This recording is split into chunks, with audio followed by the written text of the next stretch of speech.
इस कहानी के लेखक हैं पंचम प्रकाश।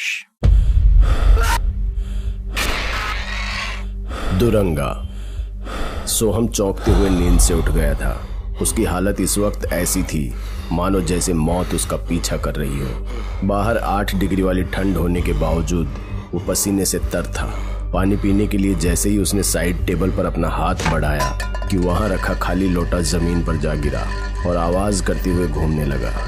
इस जोर की आवाज के साथ सोहम को ये आभास हुआ कि वो अपने घर में है ही नहीं, वो कहीं और है, जंगल के एक काठ के घर में, जहां बाहर बहुत सूखे हुए पेड़ हैं और उस पर गिद्ध बैठे हुए हैं, जैसा कि उसने सपने में देखा था। सपने में तो उसने ये भी देखा कि गिद्ध उड़ता हुआ अचानक उसके पास आ जाता है। इसलिए सोहम खिड़की के पास जाकर खड़ा हो गया, ये देखने के लिए कि क्या सच में ऐसा होगा। वो खिड़की के पास पहुंचा ही था कि एक गिद्ध ने उसकी तरफ अपनी गर्दन घुमाई और तेजी से सोहम की तरफ बढ़ने लगा। ये तो अच्छा हुआ कि खिड़की पर कांच की दीवार थी, नहीं तो उसके चेहरे का नक्शा भी बदल सकता था। सोहम सहमा हुआ खिड़की से थोड़ा दूर हट गया और भागता हुआ उस कमरे से निकलकर सीधे नीचे के हॉल में पहुंच गया, क्योंकि उसे अपने सपने की झलकियों में एक लाश भी दिखी थी और यहाँ सच में उसके सामने खून से लथपथ एक लाश पड़ी थी। किसी ने बड़ी बेदर्दी से उसे मारा था, पर सोहम को ये समझ नहीं आ रहा था कि वो इस जगह पर क्या कर रहा है और सपने में दिखी झलकियां आखिर सच में कैसे बदल रही हैं और ये सब चीजें उसके साथ ही क्यों हो रही है। ये सब सोचकर सोहम का दिमाग दर्द से फटा जा रहा था। उसे बार बार किसी लड़की की झलकियां दिखाई दे रही थी, लेकिन उसका चेहरा साफ नहीं दिख रहा था, पर किसी ने उस लड़की के बालों को पीछे से पकड़ रखा था और वो दर्द से चीख रही थी। उसके बालों को पकड़ने वाला कोई और नहीं बल्कि वही आदमी था जो इस वक्त मौत की नींद सो रहा है। उसके साथ 2 आदमी और थे जो सोहम को जाने पहचाने से लग रहे थे और उसके अलावा एक इंस्पेक्टर भी जो सोहम को धुंधला धुंधला दिख रहा था। इन सभी झलकियों और उस लड़की की चीख को सुनकर सोहम पागल हुए जा रहा था कि तभी उसके घर के दरवाजे पर जोर की दस्तक हुई और सोहम इस हालत में नहीं था कि दरवाजा खोल सके। वो वहीं झलकियों और चीख के बीच दर्द से छटपटा रहा था और इधर दरवाजा एक तेज झटके के साथ टूट गया। एक इंस्पेक्टर के साथ 2 सिपाही अंदर घुसे। फिर जैसे ही इंस्पेक्टर कबीर ने उसे छुआ तो वो जमीन पर गिर पड़ा और जब उसकी आंख खुली तो वो एक इंट्रोगेशन रूम में इंस्पेक्टर कबीर के सामने बैठा था, जो इस वक्त खुद भी थोड़ा सहमा हुआ था। सोहम सक्सेना, तो क्या कहानी है इस बार तुम्हारे पास? कैसे पहुंचे तुम उस लाश के पास? कहानी? ये सच है, कल रात को मैं अपने कमरे में सोया था, मुझे नहीं पता मैं वहां कैसे पहुंचा। तू नहीं गया था तो क्या तुझे कोई भूत उठा कर ले गया था?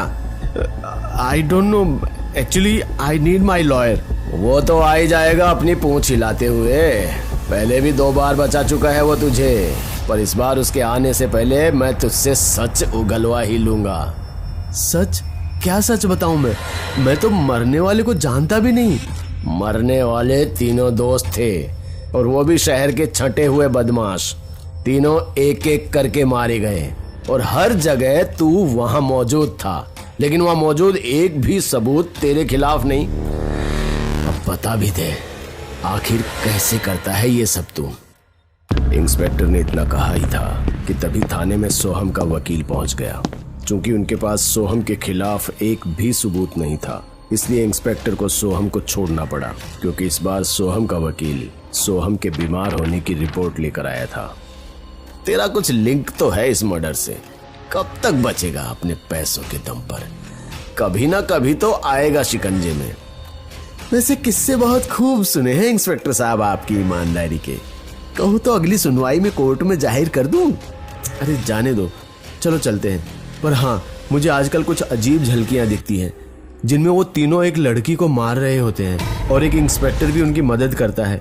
वो तीनों तो नहीं रहे, बस वो इंस्पेक्टर बचा है। और अगर वो तुम हो तो पहले ये सोचो कि खुद को कैसे बचाओगे। सोहम इतना कहता हुआ आगे निकल गया, लेकिन उसकी बात सुन मानो कबीर के पांव तले जमीन खिसक गई। वो लड़खड़ाते हुए टेबल से टकराया और फिर वहां रखे पानी के गिलास को एक ही सांस में गटक गया। उसके दिमाग में इस वक्त बहुत कुछ चल रहा था, साथ ही उसकी बेचैनी भी बढ़ रही थी। उसे इस वक्त ऐसा लग रहा था जैसे कि उसका दम घुट रहा हो। अरे सुनो, सानिया मर्डर केस की फाइल तुरंत मेरी टेबल पर लेके आओ और उस केस में इन्वॉल्व सभी लोगों के फिंगरप्रिंट रिपोर्ट भी। और सुनो, रघु और उनके दोनों दोस्तों के मर्डर में मिलने वाले प्रिंट के साथ मैच करके देखो कि क्या मिलता है। इंस्पेक्टर कबीर ने बहुत सी काली करतूतों को अंजाम दिया था, जिस वजह से उसकी रातों की नींद उड़ती रहती थी। लेकिन सानिया मर्डर केस ही एक ऐसा कांड था जिसमें उसने उन तीनों का साथ दिया था, जिसके बाद वो भी एक रात चैन से नहीं सो पाया, क्योंकि हर रात खुद को सपने में मरते देखता था। ऊपर से सोहम की बातों ने उसकी चिंता और भी बढ़ा दी थी, इसलिए वो पागल की तरह उसकी बात को वेरीफाई करने के लिए छानबीन करने में लग गया। दूसरी तरफ सोहम भी बार बार दिखने वाली झलकियों से परेशान हो गया था। वो तीन कौन है, किसे मार रहे हैं, कौन है वो इंस्पेक्टर, उसे कुछ भी पता नहीं था। इसलिए वो इंटरनेट पर रघु और उसके दोस्तों की हिस्ट्री छानने में लग गया। तभी उसने पाया कि ये तीनों एक साथ पुलिस की हिरासत में गए थे किसी जर्नलिस्ट के खून के इल्जाम में, और तुरंत ही छूट भी गए। इस केस को सुपरवाइज करने के लिए इंस्पेक्टर कबीर का कहना था कि हत्या में इन तीनों का कोई हाथ नहीं, लड़की ने सुसाइड किया है। फिर सोहम ने जैसे ही उस जर्नलिस्ट का फोटो देखा तो उसको एक तेज झटका लगा और वो अपनी यादों में कहीं पीछे चला गया। जब वो एक मॉल की पार्किंग में खड़ा था कि तभी अचानक से एक लड़की उसके पास आई और उसके हाथ में एक गिफ्ट रख दिया और कहा, इस गिफ्ट में एक सीक्रेट मैसेज है किसी खास के लिए। इतना कहकर वो लड़की थोड़ी घबराई, फिर मुस्कुराते हुए आगे निकल गई। तभी कुछ देर बाद वहाँ तीन नकाबपोश आदमी घूमते दिखे, जैसे वो किसी को ढूंढ रहे हों। चूंकि सोहम एक इन्फ्लुएंसर था तो उसे ऐसे गिफ्ट फैंस से मिलते रहते थे, इसलिए उसने उस गिफ्ट को बिना देखे ही गाड़ी में रख दिया। फिर जैसे ही वो गिफ्ट गाड़ी की सीट पर गिरा, सोहम अपनी यादों की गहराई से बाहर आ गया और भागता हुआ अपनी अलमारी खोली और बहुत सारे गिफ्ट के बीच में उस गिफ्ट को ढूंढने लगा। और बहुत ढूंढने के बाद उसे वो छोटा सा हरा डिब्बा मिल ही गया, जिसे खोलने पर उसमें एक पेन ड्राइव मिली। सोहम ने जब उस पेन ड्राइव को लैपटॉप पर लगाया तो उसके सामने एक मिनिस्टर का पूरा काला चिट्ठा खुल गया था। साथ ही अंत में उस लड़की का वीडियो मैसेज भी था, जिसमें वो बता रही है कि कैसे मिनिस्टर के कहने पर गुंडे और पुलिस उसके पीछे पड़े हुए हैं। दूसरी तरफ इंस्पेक्टर कबीर देर रात होने के बाद भी पुलिस स्टेशन में ही रुका था। तभी उसके जूनियर ने उसके व्हाट्सएप पर फिंगरप्रिंट मैचिंग के रिपोर्ट्स भेजे, जिसे देखने के बाद उसके हाथ से मोबाइल छूट गया, क्योंकि रघु और उसके दोस्तों के मर्डर साइट्स पर जितने भी फिंगरप्रिंट्स मिले उसका 100 मैच सानिया के प्रिंट से मैच हो रहा था। कबीर ये सोचकर पागल हुए जा रहा था कि ये पॉसिबल कैसे है, क्योंकि सानिया को तो उसने महीनों पहले अपने सामने ही दम तोड़ते देखा था। अब उसे सोहम की बात सच लगने लगी थी। अगली बारी उसी की है जिसे सानिया की आत्मा खत्म करेगी।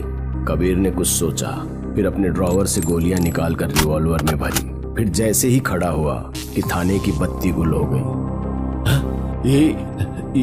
ये लाइट को अचानक क्या हो गया? सुरेश, लाइट को क्या हुआ, देखना जरा। कबीर ने एक के बाद एक अपने तीनों कांस्टेबल को आवाज लगाई, पर कोई थाने में नहीं था। जिसके बाद कबीर कुर्सी से उठकर दरवाजे की तरफ बढ़ने लगा कि तभी उसकी किसी से टक्कर हुई। कौन है भाई, अंधेरे में कहां घुसे जा रहे हो? जब सामने से कोई आवाज नहीं आई तो कबीर ने अपनी जेब से लाइटर निकाला और उसे जलाया तो पाया कि सामने सोहम है। अबे साले, तू यहाँ क्या कर रहा है? और उस सानिया से तेरा क्या चक्कर है? उसके बदले की आग में तू क्यों शामिल है? कबीर जैसे जैसे अपनी बातें बोल रहा था वैसे वैसे सोहम की आंखें खूनी लाल होती जा रही थी। फिर अंत में उसने कबीर का गिरेबान पकड़ा और कहा, मैं सोनिया ही हूँ दरिंदे। इतना कहते ही सोहम ने एक हाथ से ही कबीर को उठाकर सामने की अलमारी पर दे मारा और कबीर के हाथ से उसकी रिवॉल्वर छूट गई। वो दर्द के मारे कराहने लगा। वो समझ गया था कि सोहम नहीं बल्कि उसके अंदर छुपी हुई सानिया है। वो वहां से भागने की कोशिश कर ही रहा था कि हवा में ऐसे उल्टा लटक गया जैसे किसी ने उसकी टांग को पकड़कर उल्टा कर दिया हो। छोड़ दो मुझे सानिया, मैंने तुम्हें नहीं मारा, मैंने तो बस अपना काम किया था। भला एक इंस्पेक्टर मिनिस्टर को कैसे मना कर सकता था? तू है तुझ पर कबीर, अपने प्यार को चंद पैसों के लिए मरने दिया। क्या यही तेरा फर्ज है? तुझे तो मैं उन तीनों से भी खतरनाक मौत दूंगी। नहीं, तुम ऐसा नहीं करोगी सानिया। मैं वादा करता हूँ, मैं तुम्हें न्याय दिलाऊंगा, मिनिस्टर को जेल की हवा खिलवाऊंगा। बस मुझे छोड़ दो।